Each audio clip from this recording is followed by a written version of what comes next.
ಬೆಳಗಾವಿ ಅಧಿವೇಶನಕ್ಕೆ ಇವತ್ತೇ ಕಡೆ ದಿನ. ವಿಪಕ್ಷಗಳ ಆರೋಪಕ್ಕೆಲ್ಲ ಇವತ್ತು ಸಿಎಂ ತಕ್ಕ ಉತ್ತರವನ್ನ ನೀಡಲಿದ್ದಾರೆ. ಪ್ರತ್ಯುತ್ತರ ಕೊಡೋದಕ್ಕೆ ಸಿದ್ದರಾಮಯ್ಯ ಅವರು ತಯಾರಿಯನ್ನ ಮಾಡಿಕೊಂಡಿದ್ದು ಇವತ್ತೇ ಎಲ್ಲಾ ಕ್ಷೇತ್ರಗಳಿಗೂ ಇಲಾಖಾವಾರು ಅನುದಾನವನ್ನ ಪ್ರಕಟ ಮಾಡ್ತಾರಾ. ಬೆಳಗಾವಿ ಅಧಿವೇಶನ ಆರಂಭ ಆಯಿತು, ಹೇಗೆ ಮುಗಿತು ಅನ್ನೋದೇ ಗೊತ್ತಾಗಿಲ್ಲ. ಈಗಾಗಲೇ ಯಾವೆಲ್ಲ ಪ್ರಮುಖ ವಿಚಾರಗಳು ಚರ್ಚೆ ಆಗಬೇಕಾಗಿತ್ತು, ಗಂಭೀರವಾದ ವಿಚಾರಗಳು ಚರ್ಚೆ ಆಗಬೇಕಾಗಿತ್ತು, ಅಂತಹ ವಿಚಾರಗಳು ಉತ್ತರ ಕರ್ನಾಟಕ ಭಾಗದ ಅಭಿವೃದ್ಧಿಯ ವಿಚಾರಗಳಿಗೆ ಸಂಬಂಧಪಟ್ಟ ಹಾಗೆ ಕೂಡ ಈಗ ಚರ್ಚೆಯ ಆಗಬೇಕಾಗಿತ್ತು. ಇವತ್ತು ಅಧಿವೇಶನದ ಕೊನೆಯ ದಿನ. ಉತ್ತರ ಕರ್ನಾಟಕ ಭಾಗಕ್ಕೆ ಇವತ್ತೊಂದಷ್ಟು ವಿಶೇಷ ಪ್ಯಾಕೇಜ್ ಘೋಷಣೆ ಮಾಡುವಂತಹ ಸಾಧ್ಯತೆ ಇದೆ.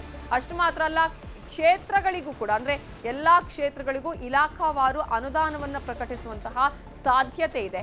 ಅನುದಾನ, ಯೋಜನೆ, ಅಭಿವೃದ್ಧಿ ಕಾರ್ಯಗಳನ್ನ ಘೋಷಿಸುವ ಸಾಧ್ಯತೆ ಇದೆ.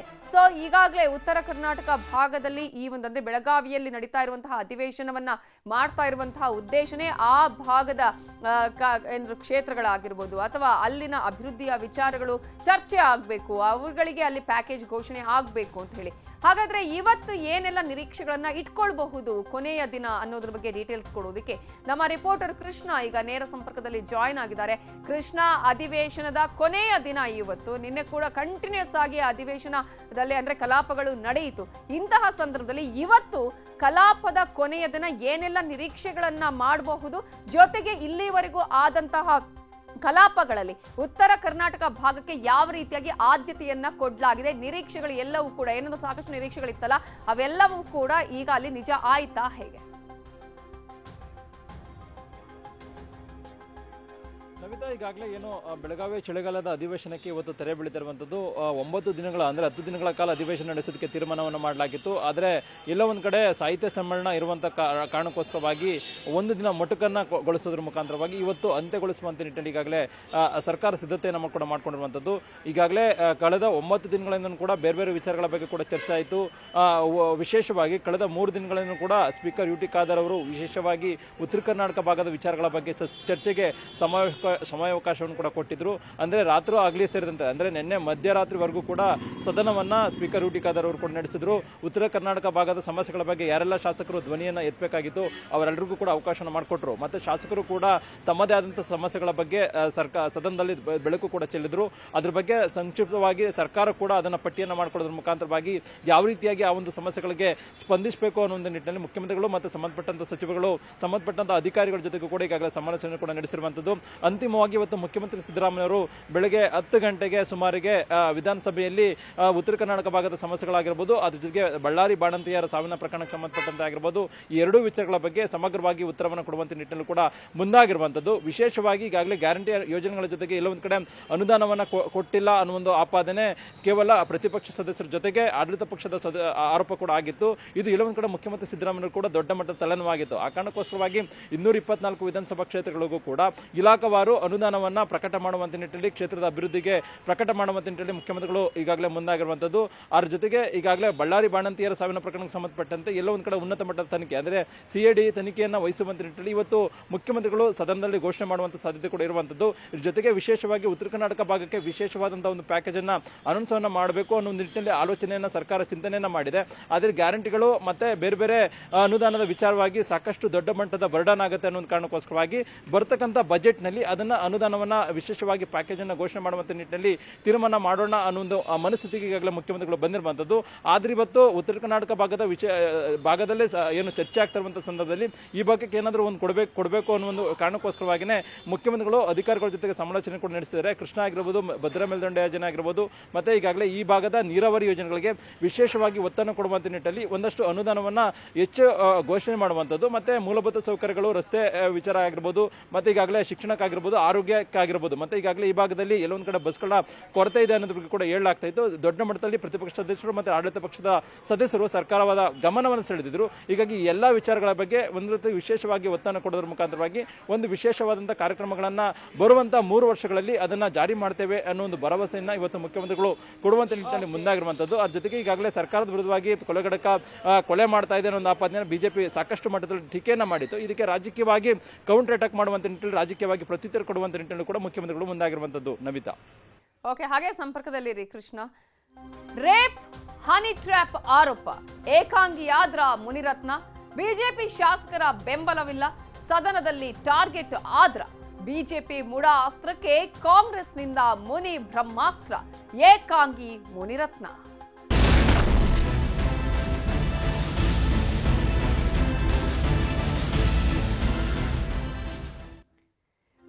ಅತ್ಯಾಚಾರ, ಹನಿ ಟ್ರ್ಯಾಪ್, ಜಾತಿ ನಿಂದನೆಯ ಆರೋಪಕ್ಕೆ ಸಂಬಂಧಪಟ್ಟ ಹಾಗೆ ಈಗ ಅನೇಕ ಆರೋಪಗಳನ್ನ ಮುನಿರತ್ನ ಅವರು ಎದುರಿಸ್ತಾ ಇದ್ದಾರೆ. ಈಗಾಗಲೇ ಜೈಲಿಗೂ ಕೂಡ ಹೋಗಿ ಬಂದಿದ್ದಾರೆ. ಇಂತಹ ಸಂದರ್ಭದಲ್ಲಿ ಈಗ ಬಿಜೆಪಿಯಲ್ಲಿ ಶಾಸಕ ಮುನಿರತ್ನ ಏಕಾಂಗಿಯಾದ್ರ, ವಿಧಾನಸಭೆ ಕಲಾಪದಲ್ಲೂ ಕೂಡ ಮುನಿರತ್ನ ಏಕಾಂಗಿಯಾಗಿದ್ದಾರೆ. ಇನ್ನು ಮುನಿರತ್ನ ಕೇಸನ್ನ ಪ್ರಸ್ತಾಪ ಮಾಡಿ ಕಲಾಪದಲ್ಲಿ ಕಾಂಗ್ರೆಸ್ ಕೌಂಟರ್ ಕೊಡ್ತಾನೆ ಇದೆ. ಇವತ್ತು ಕೂಡ ಆ ವಿಚಾರವನ್ನ ಪ್ರಸ್ತಾಪ ಮಾಡುವ ಸಾಧ್ಯತೆ ಇದೆ ಸದನದಲ್ಲಿ. ಆದರೆ ಮುನಿರತ್ನ ಅವರ ಬೆಂಬಲಕ್ಕೆ ಬಿಜೆಪಿಯ ನಾಯಕರು ನಿಲ್ತಾ ಇಲ್ಲ, ಅವರ ಸಪೋರ್ಟ್ಗೆ ಯಾರು ಬರ್ತಾ ಇಲ್ಲ. ಮುನಿರತ್ನ ಅವರಿಂದ ವಿಪಕ್ಷ ನಾಯಕರಾಗಿರುವಂತಹ ಶಾಸಕ ಆರ್ ಅಶೋಕ್ ಅವರು ದೂರ ಸರಿತಾ ಇದ್ದಾರೆ. ಆರೋಪದ ಚರ್ಚೆಗೆ ಈಗಾಗಲೇ ಮುನಿರತ್ನ ಅವರು ಮುಂದಾಗಿದ್ದಾರೆ. ಆದರೆ ಅದಕ್ಕೆ ಸ್ಪೀಕರ್ ಯುಟಿ ಖಾದರ್ ಅವರು ಅವಕಾಶವನ್ನ ಕೊಟ್ಟಿಲ್ಲ. ಇವತ್ತು ಸದನದಲ್ಲಿ ಮುನಿರತ್ನ ಅವರ ಕೇಸ್ ಸದ್ದು ಮಾಡುವಂತಹ ಸಾಧ್ಯತೆ ಇದೆ. ಯಾಕಂದ್ರೆ ಒಂದಲ್ಲ ಎರಡಲ್ಲ ಸಾಕಷ್ಟು ಆರೋಪಗಳು ಮುನಿರತ್ನ ಅವರ ಮೇಲೆ ಇರುವಂಥದ್ದು. ಹನಿ ಟ್ರ್ಯಾಪ್ ಆಗಿರ್ಬೋದು, ಅತ್ಯಾಚಾರ ಪ್ರಕರಣಗಳಾಗಿರ್ಬೋದು, ಅಥವಾ ಅದರಲ್ಲಿ ಯಾವ ರೀತಿಯಾಗಿ ಎಲ್ಲರನ್ನ ಸಿಲುಕಿಸುವಂತಹ ಪ್ರಯತ್ನ ಆಯಿತು ಅನ್ನುವಂಥದ್ದು, ಹೀಗೆ ಅನೇಕ ಆರೋಪಗಳಿರುವಂತಹ ಸಂದರ್ಭದಲ್ಲಿ ಶಾಸಕರ ಬೆಂಬಲಕ್ಕೆ ಈಗ ಬಿಜೆಪಿಯವರೇ ನಿಲ್ತಾ ಇಲ್ಲ ಅನ್ನೋದು. ಇದರ ಬಗ್ಗೆ ಡೀಟೇಲ್ಸ್ ಅನ್ನ ಕೊಡೋದಕ್ಕೆ ನಮ್ಮ ರಿಪೋರ್ಟರ್ ಕೃಷ್ಣ ಈಗ ನೇರ ಸಂಪರ್ಕದಲ್ಲಿ ಜಾಯ್ನ್ ಆಗಿದ್ದಾರೆ. ಕೃಷ್ಣ, ಈಗಾಗಲೇ ಮುನಿರತ್ನ ಅವರ ವಿಚಾರದಲ್ಲಿ ಹಿಂದಿನಿಂದಲೂ ಬಿಜೆಪಿ ನಾಯಕರು ಒಂದಷ್ಟು ಅಂತರವನ್ನ ಕಾಯ್ದುಕೊಂಡೇ ಬಂದಿದ್ರು. ಅದರಲ್ಲೂ ಕೂಡ ಈ ಒಂದು ಆರೋಪ ಬಂದು ಜೈಲಿಗೆ ಹೋದಂತಹ ಸಂದರ್ಭದಲ್ಲೂ ಕೂಡ ಯಾರು ಕೂಡ ನೇರವಾಗಿ ಬೆಂಬಲಿಸುವಂತಹ ಪ್ರಯತ್ನ ಮಾಡಲಿಲ್ಲ, ಅಂತರವನ್ನ ಕಾಯ್ದುಕೊಂಡ್ರು. ಸದನದಲ್ಲೂ ಕೂಡ ಮುನಿರತ್ನ ಈಗ ಏಕಾಂಗಿನಾ ಹೇಗೆ?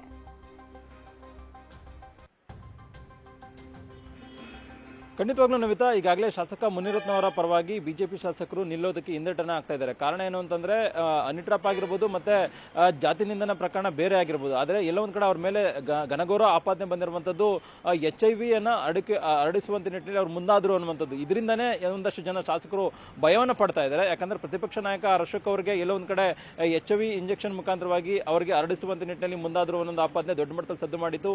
ಅದಾದ ಬಳಿಕವಾಗಿ ಎಲ್ಲ ಒಂದ್ ಕಡೆ ಶಾಸಕ ಏನು ಆರ್ ಅಶೋಕ್ ಅವರು ಕೂಡ ಈಗಾಗಲೇ ಮುಜುಗರಕ್ಕೆ ಒಳಗಾಗಿ ಅವರಿಂದ ಅಂತರವನ್ನ ಕಾಯ್ದುಕೊಂಡಿರುವಂತದ್ದು. ಮತ್ತೆ ಸದನದಲ್ಲೂ ಕೂಡ ಕಳೆದ 3 ದಿನಗಳಿಂದ ಕೂಡ ಸದನದಲ್ಲಿ ಅವರು ಭಾಗಿಯಾಗ್ತಾ ಇದ್ದಾರೆ.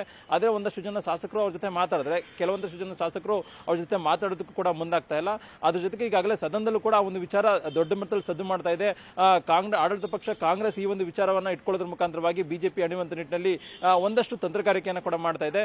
ಕಳೆದ ಹಲವು ದಿನಗಳಿಂದ ಕೂಡ ನಯನ ಮೋಟಮ್ಮ ಸೇರಿದಂತೆ ನರೇಂದ್ರ ಸ್ವಾಮಿ ಸೇರಿದಂತೆ ಒಂದಷ್ಟು ಜನ ಶಾಸಕರು ಒತ್ತಡವನ್ನ ಹಾಕ್ತಾ ಇದ್ದಾರೆ. ಈ ಒಂದು ವಿಚಾರವಾಗಿ ಚರ್ಚೆಗೆ ಅವಕಾಶವನ್ನು ಮಾಡಿಕೊಡಿ ಅನ್ನುವಂಥದ್ದು. ಹೀಗಾಗಿ ಇವತ್ತಿನ ಸದನದಲ್ಲಿ ಮುಖ್ಯಮಂತ್ರಿಗಳು ಉತ್ತರ ಕೊಟ್ಟ ಬಳಿಕವಾಗಿ ಈ ಒಂದು ವಿಚಾರವಾಗಿ ಸ್ಪೀಕರ್ ಯುಟಿ ಖಾದರ್ ಅವರು ಚರ್ಚೆಗೆ ಅವಕಾಶ ಮಾಡಿಕೊಡುವಂತ ಸಾಧ್ಯತೆ ಇದೆ. ಅಂತಹ ಸಂದರ್ಭದಲ್ಲಿ ಆಡಳಿತ ಪಕ್ಷದ ಕಾಂಗ್ರೆಸ್ ಸದಸ್ಯರು ಬಿಜೆಪಿಯ ಮುನಿರತ್ನ ವಿಚಾರವಾಗಿ ಪ್ರಸ್ತಾಪವನ್ನು ಮಾಡೋದ್ರ ಮುಖಾಂತರವಾಗಿ ಬಿಜೆಪಿ ನಾಯಕರಿಗೆ ಒಂದು ರೀತಿ ಕೌಂಟರ್ ಕೊಡುವಂಥದ್ದು, ಮತ್ತೆ ಬಿಜೆಪಿ ನಾಯಕರಿಗೆ ಇರಿಸು ಮುರುಸುವನ್ನ ಉಂಟು ಮಾಡುವಂತ ನಿಟ್ಟಿನಲ್ಲಿ ಒಂದಷ್ಟು ಕಾರ್ಯತಂತ್ರವನ್ನು ಮಾಡಿರುವಂಥದ್ದು. ಆದರೆ ಈ ಒಂದು ಕಾರ್ಯತಂತ್ರವನ್ನ ತಿಳಿದಿರ್ತಕ್ಕಂಥ ಬಿಜೆಪಿ ನಾಯಕರು ಕೂಡ ಪ್ರತಿತಂತ್ರವನ್ನು ಹೂಡಿದ್ದಾರೆ. ಯಾವುದೇ ಕಾರಣಕ್ಕೂ ಕೂಡ ಈ ಒಂದು ವಿಚಾರಕ್ಕೆ ಚರ್ಚೆ ಮಾಡಿದ ಸಂದರ್ಭದಲ್ಲಿ ಮುಖ್ಯಮಂತ್ರಿಗಳ ಮೂಢ ವಿಚಾರ ಆಗಿರ್ಬೋದು, ಮತ್ತೆ ಬೇರೆ ಬೇರೆ ಪ್ರಕರಣಗಳ ಮುಖಾಂತರವಾಗಿ ಕೌಂಟರ್ ಕೊಡುವಂಥದ್ದು, ಮತ್ತೆ ಈ ಒಂದು ಚರ್ಚೆ ಸಂದರ್ಭದಲ್ಲಿ ಬಾಯ್ಕಾಟ್ ಮಾಡುವಂತ ನಿಟ್ಟಿನಲ್ಲಿ ಕೂಡ ನಿರ್ಧಾರಕ್ಕೆ ಬಂದಿರುವಂತದ್ದು. ಆದರೆ ಕೇವಲವಾಗಿ ಈ ಒಂದು ವಿಚಾರದಿಂದ ಪಾರಾಗುವಂತ ನಿಟ್ಟಿನಲ್ಲಿ ಡ್ಯಾಮೇಜ್ ಕಂಟ್ರೋಲ್ಗೆ ಬಿಜೆಪಿ ನಾಯಕರು ಮುಂದಾದರೆ, ಇಲ್ಲ ಒಂದ್ ಕಡೆ ಶಾಸಕ ಮುನಿರತ್ನ ಪರವಾಗಿ ನಿಲ್ಲುವಂತ ನಿಟ್ಟಿನಲ್ಲಿ ರಾಜ್ಯದ ಬಿಜೆಪಿ ನಾಯಕರು ಮನಸ್ಸನ್ನ ಮಾಡ್ತಾ ಇಲ್ಲ. ಯಾಕಂದ್ರೆ ಈ ಮುನಿರತ್ನ ಮೇಲಿನ ಪ್ರಕರಣದಿಂದಾಗಿ ಇಲ್ಲ ಒಂದ್ ಕಡೆ ರಾಜ್ಯದ ಬಿಜೆಪಿ ನಾಯಕರು ಕೂಡ ದೊಡ್ಡ ಮಟ್ಟದ ಮುಜುಗರಕ್ಕೆ ಒಳಗಾಗಿರುವಂತದ್ದು.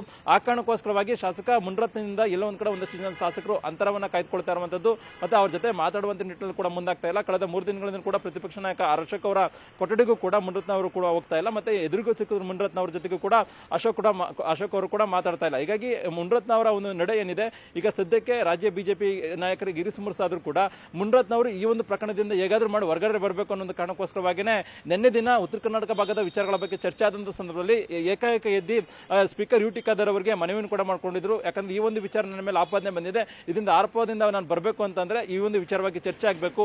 ಏನು ಆಡಳಿತ ಪಕ್ಷಕ್ಕೆ ಚರ್ಚೆಗೆ ಅವಕಾಶ ಮಾಡಿಕೊಟ್ಟಂಗೆ ನನಗೂ ಕೂಡ ಮಾತಾಡೋದಕ್ಕೆ ಅವಕಾಶ ಮಾಡಿಕೊಡಿ ಅನ್ನೋ ಒಂದು ಮನವಿಯನ್ನು ಕೂಡ ಮಾಡ್ಕೊಂಡಿದ್ದಾರೆ. ಆದರೆ ಇವತ್ತು 16 ಇರೋದ್ರಿಂದಾಗಿ ಎಷ್ಟು ಮಟ್ಟಿಗೆ ಪ್ರತಿಪಕ್ಷ ಸದಸ್ಯರಿಗೆ ಈ ಒಂದು ವಿಚಾರವಾಗಿ ಚರ್ಚೆಗೆ ಸ್ಪೀಕರ್ ಯುಟಿ ಖಾದರ್ ಅವರು ಅವಕಾಶ ಮಾಡಿಕೊಡ್ತಾರೆ ಅನ್ನೋ ಒಂದು ಪ್ರಶ್ನೆ ಕೂಡ ಈಗ ಎದುರಾಗಿರುವಂತದ್ದು. ನವಿತಾ.